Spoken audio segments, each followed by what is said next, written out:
If you're looking for a simple and reliable way to open Zoho Books and get straight into managing your business finances, you're in the right place. In this video, I'll walk you through a quick, foolproof guide that anyone can follow, whether you're a small business owner, a freelancer, or handling multiple organizations. So stay tuned because this will save you a lot of time and confusion. Let's jump right in. Zoho Books is one of the most powerful financial management tools out there. It's trusted by businesses of all sizes for tracking expenses, managing invoices, and keeping financial data organized. And the best part? Getting inside your Zoho Books dashboard is incredibly simple once you know the exact steps.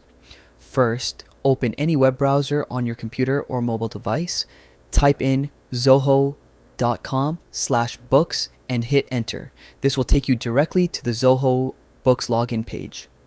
If you've signed in before, Zoho might automatically log you in. If that happens, great, you're in instantly. Next, to log in manually, just enter your Zoho account username and password. Once you're signed in, you'll land on your dashboard, your central hub where you can see your financial overview, manage transactions, and access your business reports. Now look at the top right corner of your screen. You'll see your profile icon. Click on it. This opens up a quick menu where you'll find personalized settings, account preferences, and tools that help you manage your Zoho experience. In that menu, click on Manage.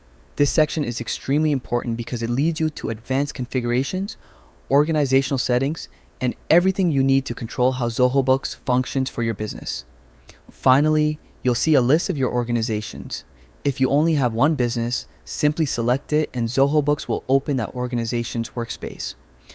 But if you manage multiple businesses, make sure to choose the correct organization to avoid any mix-ups. Once selected, Zoho Books loads your full financial environment and you're ready to get to work. And that's it. You've successfully learned how to open Zoho Books in just a few simple steps. If this guide helped you, don't forget to like the video, drop a comment if you want tutorials on other Zoho tools, and hit subscribe so you never miss an update. Thanks for watching, and I'll see you in the next one.